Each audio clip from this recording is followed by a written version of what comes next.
Don't you worry, this ain't gonna be the only video with some footage in it. Y'all gonna be eating good for a while.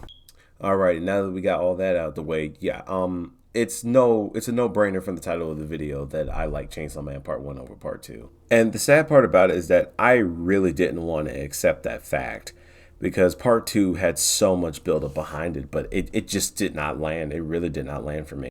Now, don't get me wrong, Chainsaw Man Part 1 did have its hiccups. Like that's not a no-brainer. Like chapters 1 to I guess maybe 6 or 7, they were just straight bad to me.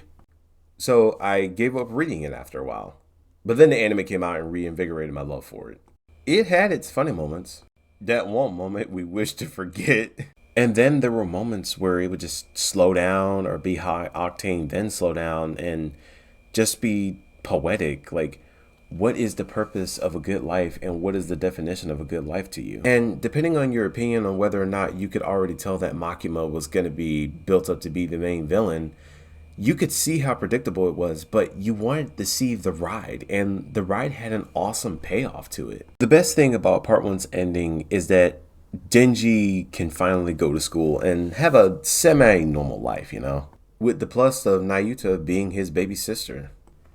And yet, Part 2 destroys this, and if you can tell by this image from a panel right here, you know what this leads to, and you know what chapter I'm talking about, and you know what chapter is the build up to that chapter.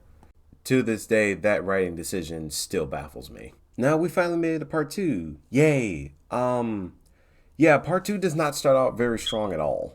I mean, for the love of everything that doesn't make sense in Chainsaw Man, which, not gonna lie, it's a lot that doesn't make sense.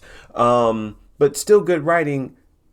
We are literally introduced in Part 2's first chapter, a literal talking, probably semi-raw, semi-cooked chicken devil.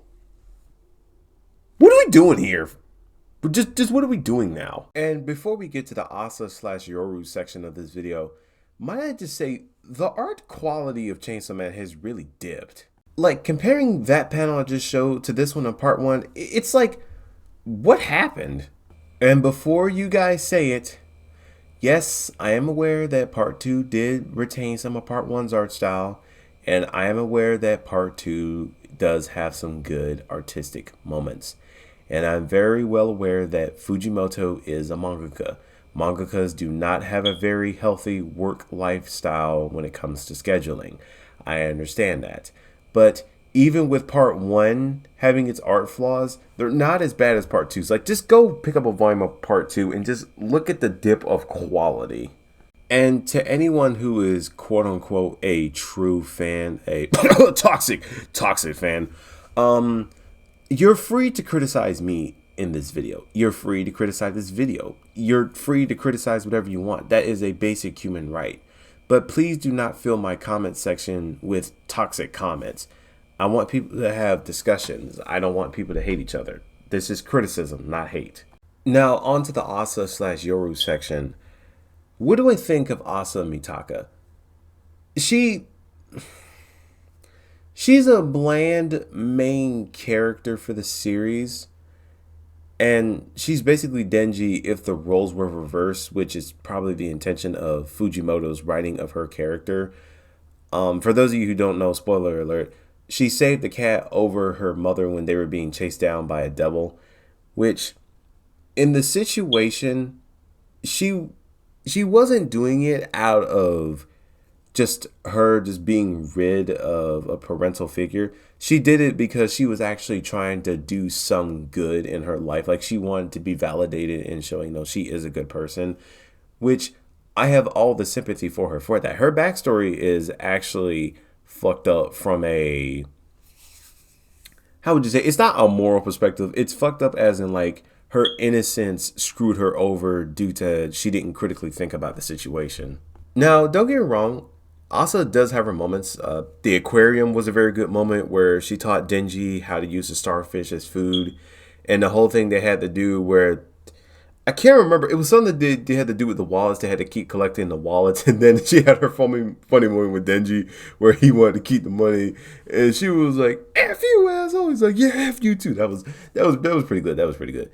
There was also the moment where they had to break into the Devil Hunter research lab to put Denji's body back together. That was awesome.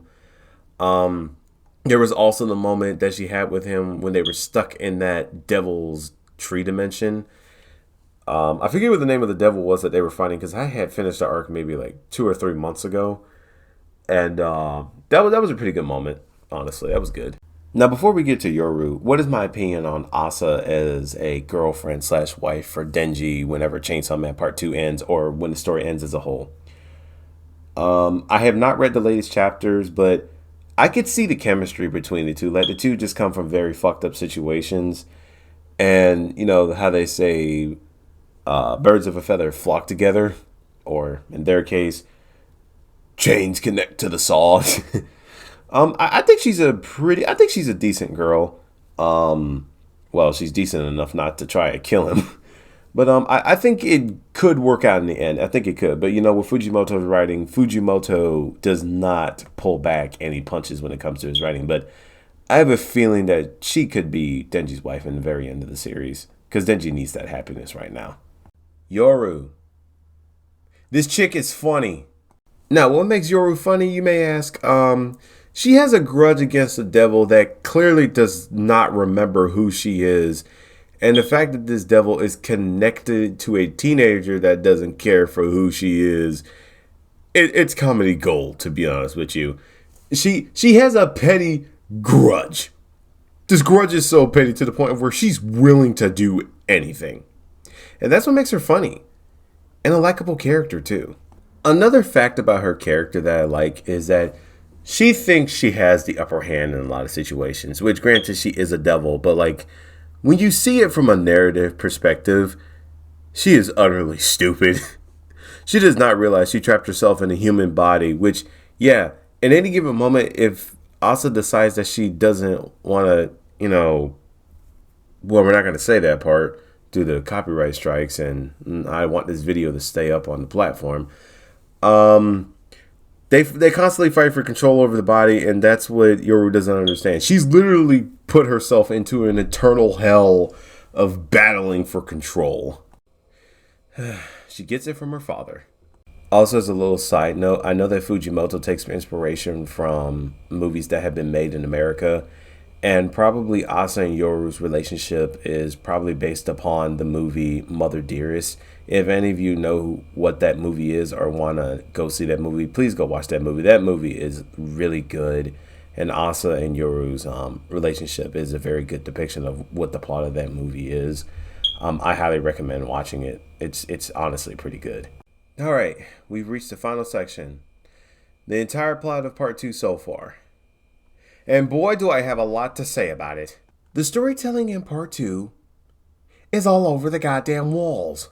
There are moments where they are epic. There are moments where you get to see into the characters' minds. And there are moments where Fujimoto's writing reverts back to part 1's writing and it's really good. But you want to know something? These moments I'm talking about are literally filtered with literal goddamn nonsense that is unnecessary. For example, the Chainsaw Man Church. I remember the hype that I had reading those chapters building up to it. And when you actually get there, you soon realize that my time was wasted on a cult that could have actually boosted the whole Chainsaw Man following, because Chainsaw Man is seen as a superhero. No, they don't even support Chainsaw Man like that.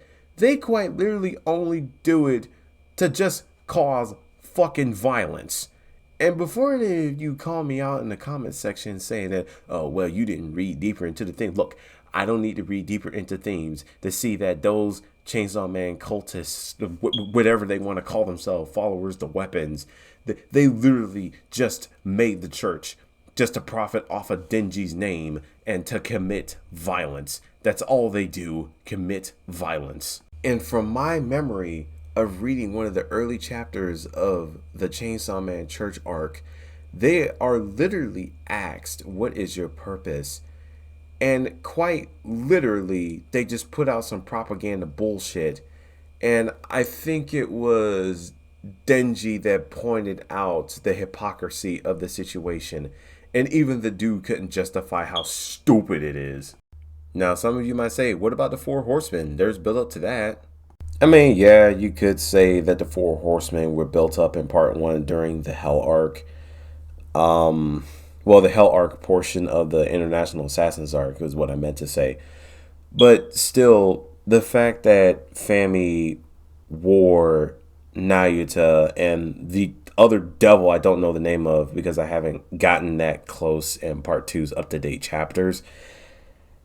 It it literally felt like reading it. It really felt like Fujimoto was just throwing a wrench into the gears to see what it would do. And to be honest with you, the impact was it just was not there for me. Again, it's like the whole Chainsaw Man Church thing. It's like what are we doing here right after the Fallen Devil? Because even the Fallen Devil didn't really make sense to me either. If I had to be honest, Chainsaw Man Part Two's writing feels like what happened to Ruby after its third season. It started out with very good, promising elements, and it ended on a very big cliffhanger, and yet it just crashed and burned from the author having burnout. However, in Ruby's situation, its creator, Monty Ohm, unfortunately passed away, and the series was left in the hands of people that just wanted to make a product to just get it out there. And just out of pure spite, Bleach. A lot of people will agree that that series fell off after Aizen was defeated. And to really end this video on a good note, I will say that I don't hate Chainsaw Man. I like Chainsaw Man. Chainsaw Man's concept breaks the rules of what it means to be a Shonen Jump series. I know most people will say, well, Hunter x Hunter did it first, Yoshihiro Togashi's writing. But I think that Chainsaw Man did it for the modern generation of manga fans. Fujimoto was not afraid to show the gore that's behind what these characters have to go through every day. And he wasn't afraid to show the mental struggle of what Denji has to go through, even though he was taken out of the environment that he was living in all the way up to 16 years old. With everything I have voiced about my opinion on part two and how part one is totally better than part two by like 50 miles, I will say that I don't hate Chainsaw Man. I still like Chainsaw Man as a series. It really broke that mold for modern Shonen Jump series to go to the next level when it came to gore and telling a message about, are you willing to handle the chaos, hold it in so that you can live a normal life essentially, or will you give in to the chaos and just forget about having a normal life and just survive every single day? With part two, it just forgets what made Chainsaw Man special. Part two, like as I said with my criticism of the story, is that it literally feels like we are just here for the name of the series. We're literally just here for the name.